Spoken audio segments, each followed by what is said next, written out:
हाय दोस्तों, welcome to Gyanpur channel. दोस्तों, हम लोगों ने वैदिक सभ्यता स्टार्ट किया था और ये हमारी 2 क्लासेस हो गई थी। आज थर्ड लेक्चर है। आज की क्लास में दोस्तों जो ऋग वैदिक काल था या पूर्व वैदिक काल था, वहाँ उस टाइम की क्या सामाजिक स्थिति थी, धार्मिक स्थिति, राजनीतिक स्थिति, इनको मैंने टॉपिक वाइज अरेंज करके मैं ये वीडियो लेके आया हूँ। एक वीडियो लेक्चर में आपके ये टॉपिक का ये जो सेक्शन है ये कंप्लीट हो जाएगा। ठीक है।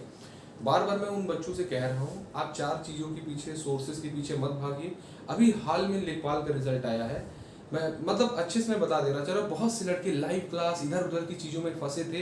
कितने क्वेश्चन आए हैं, कितना आपने किया है, वो आपको सब समझ में आ गया होगा। यार, क्वेश्चन का पेपर क्या लेवल क्या था ये भी आप देख लिए होंगे। कोई क्वेश्चन दोस्तों ऐसा नहीं था लेखपाल के पेपर में, खासकर जीएस के पेपर में मैं आपको बताऊं जो लूसेंट के बाहर का आया हुआ था। इसीलिए मैं बोलता हूँ कि आप लाइव क्लासेस के चक्कर में, इधर उधर की क्लासेस के चक्कर में, हर बैच कोई नया बैच आ गया कोचिंग का, सब लोग यार कमाने के चक्कर में इस तरीके के नए नए मतलब स्कीम लेके आते हैं। आप उनके चक्कर में ना पड़े। मैं बोला हूँ एक किताब को आप 10 से 12 बार आप लूसेंट को पढ़िए, कुछ भी नहीं फंसने वाला। लूसेंट से सारे क्वेश्चन आपके आए हुए थे लेखपाल के पेपर में, मैंने पेपर देखा। हालांकि मैंने मैथ्स का आंसर की भी मैं तुरंत मैं डाल दिया था पेपर का, वो भी मैंने देखा।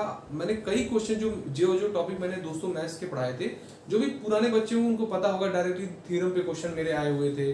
जो भी चीजें पढ़ाई थी, स्टेटिस्टिक्स के क्वेश्चन जो बताया था मैंने, माध्यिका निकालने का, बहुलक निकालने का, सब यार डायरेक्ट क्वेश्चन आए हुए थे। मैं जितने टॉपिक पढ़ाया था मैं बहुत सेटिस्फाइड फील कर रहा हूँ कि यार जो पढ़ाया था एग्जैक्टली चीजें उस तरीके से आई हुई थी पेपर में आपके। जो भी बच्चे क्वालिफाई हुए हैं मैं उनको कॉन्ग्रेचुलेट करना चाहूँगा। आप अच्छे से भगवान करे आपका अच्छे से यार हो जाए। और पेट जो भी बच्चों का नहीं हुआ यार, पेट के एग्जाम पे आप पूरा फोकस करिए, पूरा जान इस एग्जाम में लगा दिए।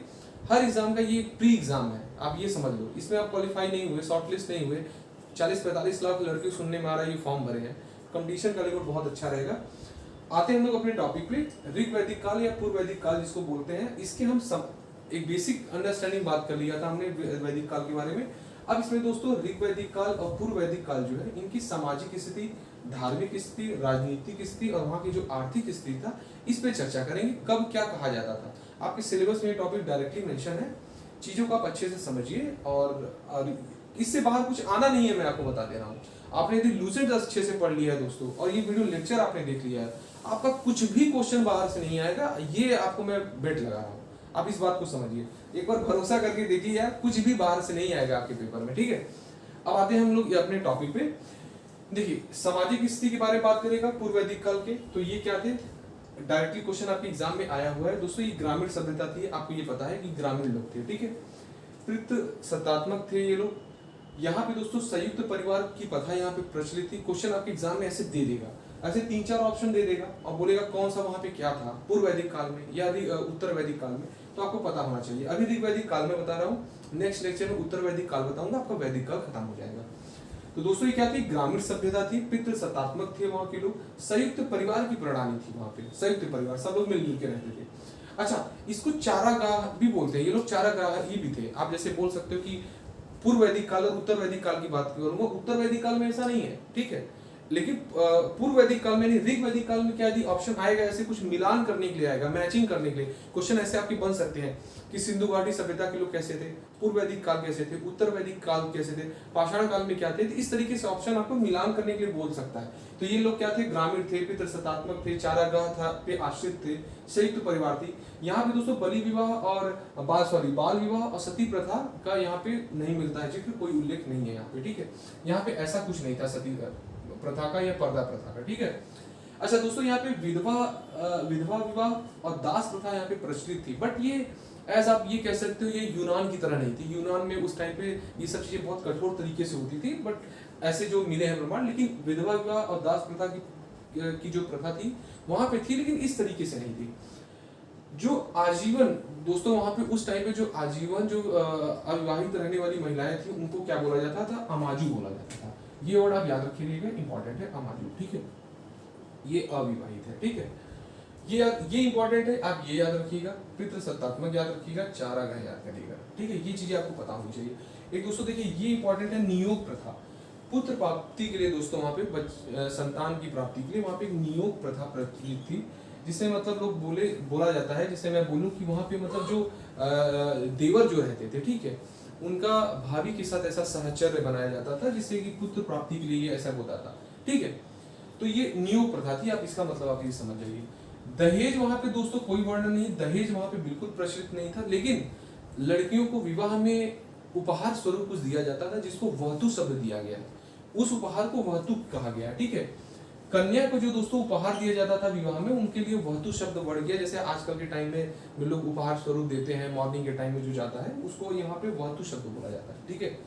अच्छा, ये लोग दोस्तों मांसाहारी थे, शाकाहारी भी थे, और सोम तथा सूरा का प्रचलन था, सोम और सूरा का ये लोग उपयोग करते थे, ठीक है।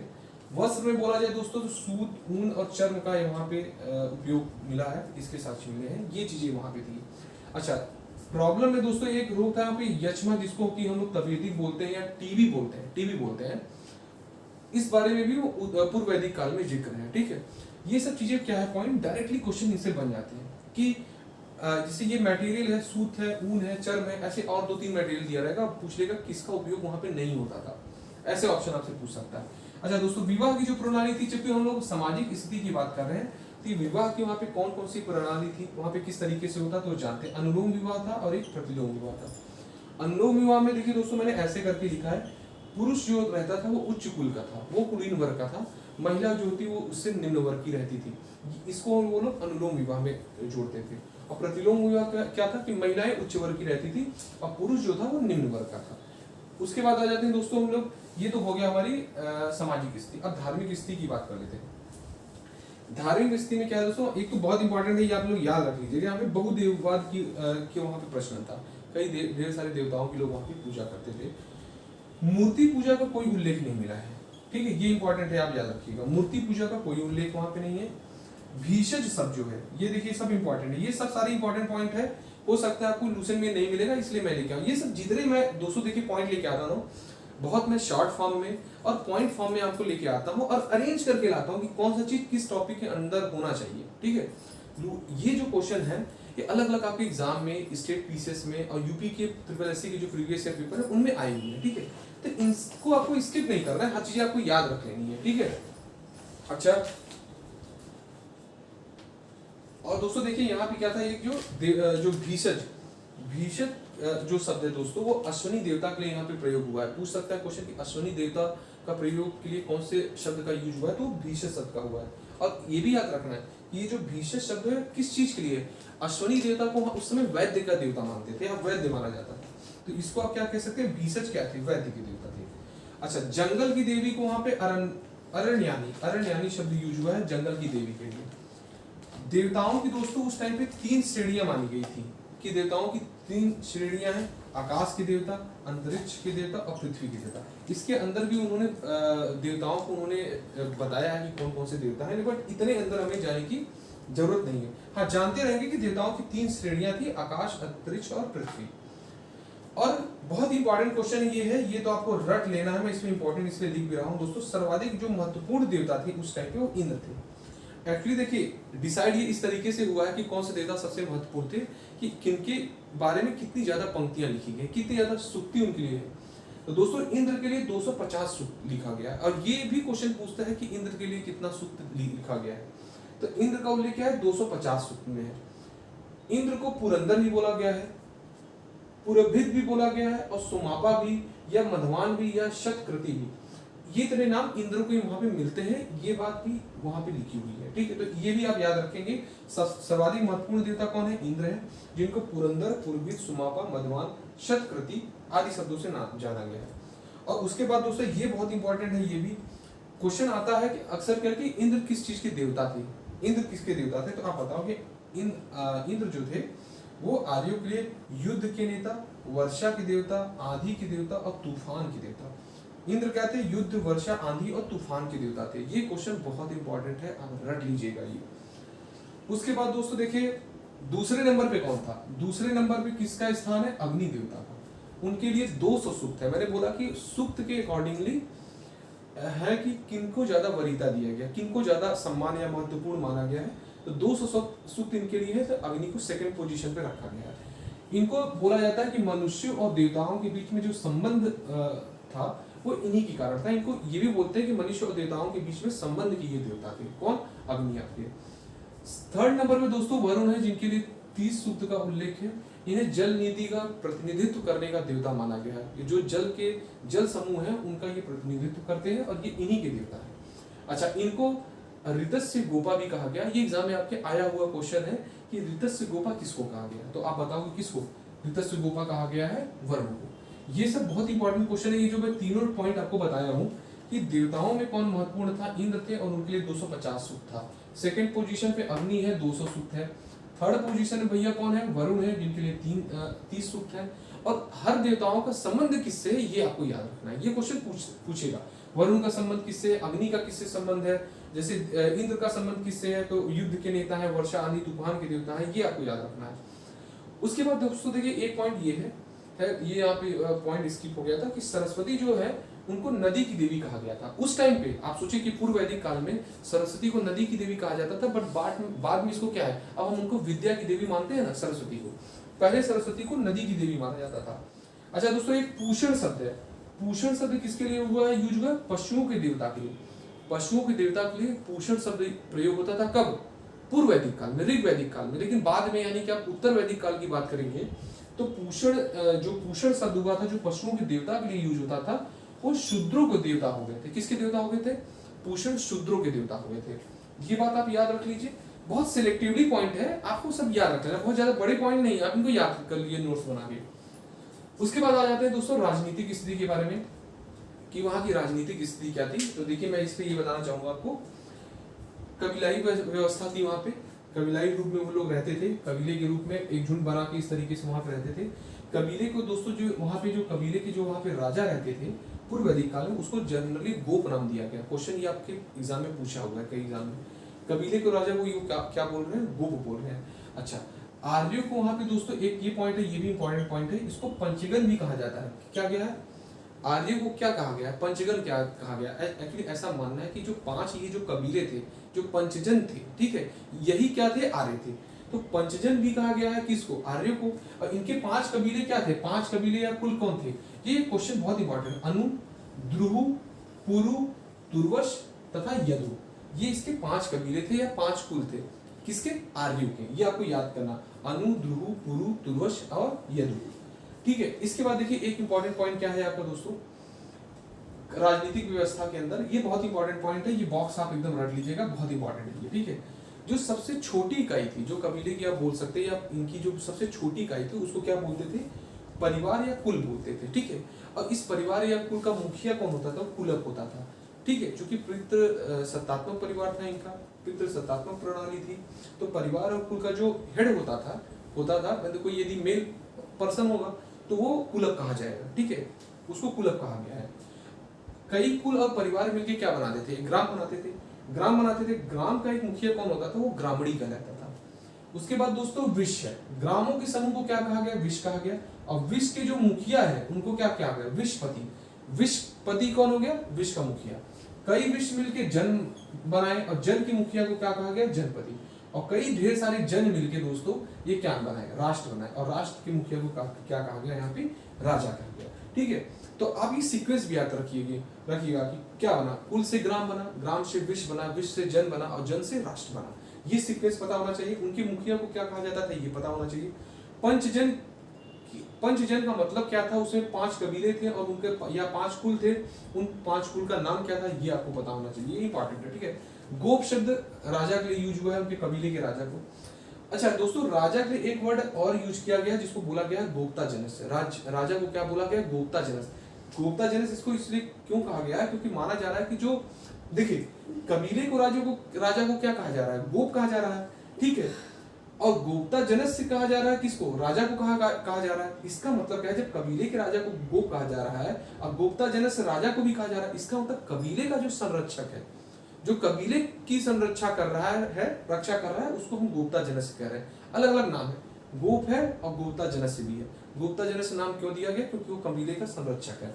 अच्छा, राजा को पूरा भेदता भी कहा गया। क्यों? क्योंकि वो नगरों पर विजय प्राप्त करने वाला है। ये नाम अलग अलग समय पे अलग अलग चीजों के लिए दिए गए हैं। नगरों पर विजय प्राप्त करने के लिए इसको पूरा भेदता कहा गया है।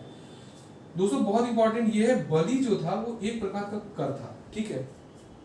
बलि जो था वो एक प्रकार का कर था जिसे प्रजा द्वारा स्वेच्छा से राजा को दिया जाता था। राजा जैसे होता क्या है, जैसे कर क्यों लिया जाता है? डेवलपमेंट के लिए, उस जगह के डेवलपमेंट के लिए। तो उस समय ये सिस्टम थे लोग, लेकिन क्या था कि जो जन थे वहां के स्वेच्छा से कर देते थे, अपनी स्वेच्छा से कर देते थे। कौन सा? बलि कर अपनी स्वेच्छा से देते थे राजा को। बाद में मतलब मैं ये उत्तर वैदिक काल में आते आते ये ऐसा हो गया था, ये जो कर जो दोस्तों स्वेच्छा से दिया जाता था ये नियमित कर हो गया था। ये मतलब ऐसा हो गया था कि आपको देना ही है, बट यहाँ पे क्या था, स्वेच्छा से कर दिया जाता था बलि कर। याद रखेंगे बलि क्या था, कर था जो स्वेच्छा से राजा को दिया जाता था।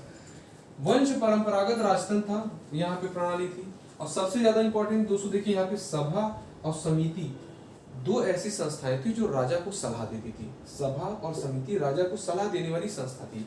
ये बहुत इंपॉर्टेंट है, आप इसको याद रखिए।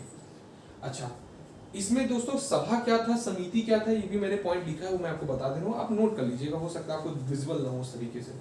सभा समिति क्या था, राजा को सलाह देने वाली संस्था थी।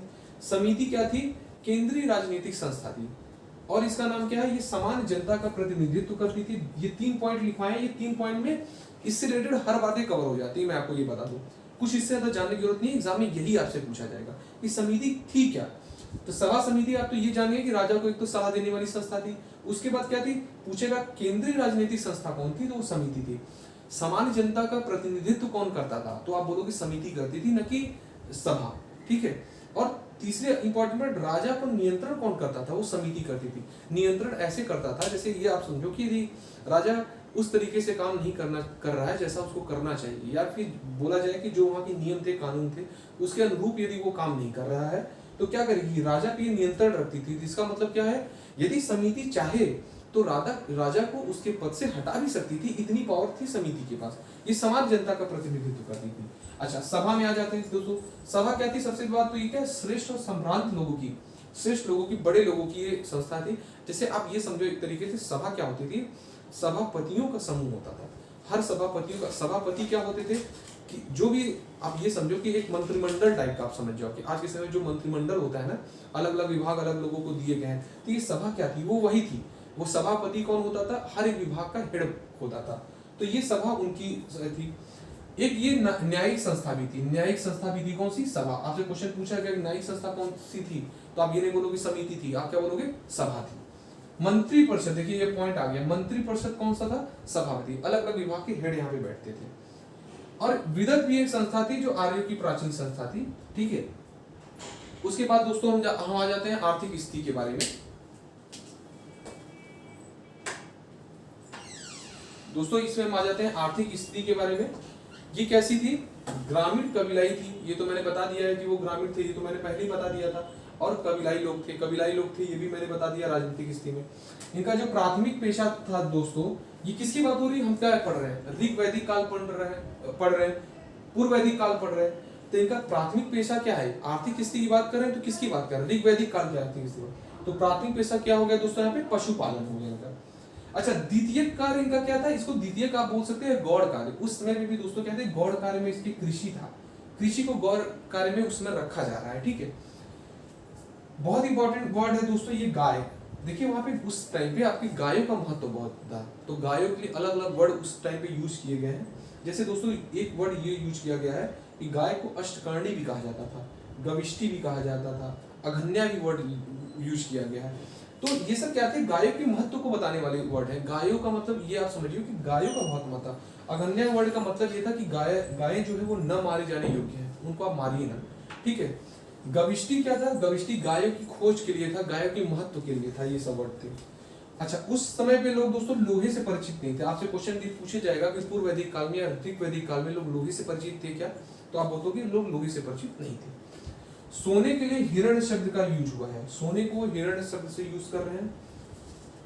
कपास, जैसे हम अपनी दैनिक बोलचाल की भाषा में क्या बोल रहे हैं, सोना वर्ड करते हैं ना, वो वहां पे हिरण्य बोलते थे उसको। कपास का दोस्तों उस टाइम पे कोई उल्लेख नहीं है। पुत्री के लिए दुहिता वर्ड का यूज हुआ है, क्योंकि जननी दुहिता इसलिए एक्चुअली बोले गए, वो गायों को दूहती थी, इसलिए उसको पुत्री को दुहिता वर्ड यूज किया गया है। फोर्थ मंडल में दोस्तों कृषि के बारे में बात हुई है, ये इंपॉर्टेंट है, आप ये भी याद रखिएगा। अब कुछ दोस्तों देखिए मैंने शब्द लिखे हैं, वो उसका आधुनिक नाम क्या है उसके बारे में। जैसे ऊर्ध्वर शब्द क्या मतलब क्या था, ये अनाज मापक बर्तन था। ऊर्ध्वर का मतलब क्या था, अनाज मापक बर्तन, आप याद रखिए। धान्य का मतलब क्या था, आज के समय में धान्य का मतलब अनाज है। संपत्ति क्या का मतलब क्या था, आज के समय कृषि के महत्व के लिए संपत्ति वर्ड यूज हुआ है, ठीक है। उर्वरा, उर्वरा का मतलब दोस्तों उपजाऊ भूमि, आज के समय में उसको उपजाऊ भूमि बोला जा रहा है, ठीक है। लांगल या सीर का मतलब दोस्तों आज के समय में क्या है, हल है, हल है। उस टाइम पे लांगल या सीर वर्ड यूज होता था, उस समय ब्रिक होता था, लेकिन आज उसको दोस्तों बैल हम बोलते हैं। दोस्तों कुआं के लिए अवल वर्ड उस टाइम पे यूज होता था, पहले अवल वर्ड यूज होता था, आज हम कुआं यूज करते हैं। भीषण शब्द वैद्य के लिए यूज होता था, जो कि मैंने यहाँ पे आपको बता दिया है पहले ही। भीषण शब्द किसके लिए यूज होता है, वैद्य के लिए। अनस, अनस शब्द दोस्तों पूर्व वैदिक काल में बैलगाड़ी के लिए यूज होता था, आज हम बैलगाड़ी बोलते हैं, उस समय अनस बोलते थे। दोस्तों सीता वर्ड उस समय किसके लिए यूज होता था, हल की नालियां, हल की जो नालियां बनी होती है ना, उसके लिए सीता वर्ड यूज होता था। और बढ़ई के लिए तक्षण वर्ड यूज होता था, ठीक है। तो ये सब ऐसे वर्ड हैं जो आज के टाइम पे हम लोग कुछ यूज करते हैं, बट पूर्व वैदिक काल में ये कुछ अलग नाम से जानी जाती थी। ये क्वेश्चन भी आपसे पूछ सकता है, ऑप्शन मिलान करने के लिए बोल देगा तो थोड़ा सा क्वेश्चन टफ बन जाएगा, आपको 4-5 पॉइंट्स बता रहेंगे तब आप कर पाओगे, तो आप ये याद कर लेना। इससे ज्यादा मैं नहीं बोलूंगा, आपके ऋग वैदिक काल में सामाजिक, धार्मिक, राजनीतिक स्थिति से जानने की आपको जरूरत है, मोर देन सफिशिएंट है। आप लूसेंट, मैं बार बार बोल रहा हूँ, जो भी लड़के इधर उधर से, अब मैं क्यों बोल रहा हूँ, आप इधर उधर चीजें मत करिए, समय कम है, अच्छे से आप यूटिलाइज करिए। 8 से 10 बार आप लूसेंट पढ़िए और वीडियो लेक्चर का जो आप नोट्स बनाइए, वीडियो लेक्चर भी दोबारा नहीं देखना है, पहले ही पढ़ते समय आप नोट्स बना लिए, बार बार उसको रिवाइज करिए, ठीक है। और दोस्तों ये आज के लिए इतना ही काफी, नेक्स्ट लेक्चर कल मैं अपलोड कर दूंगा। और एक चीज और बताना चाहूंगा कि दोस्तों लिंक में मैं अपने टेलीग्राम चैनल का लिंक डाल रहा हूँ, आप उसको ज्वाइन कर लीजिए। मैं इंपॉर्टेंट पिक्स में वहाँ पे कुछ शेयर करता हूँ पेट की एग्जाम के पॉइंट ऑफ व्यू से, तो आप उसको भी आप देखिए, ठीक है। आज के लिए इतना ही काफी है, थैंक यू वेरी मच।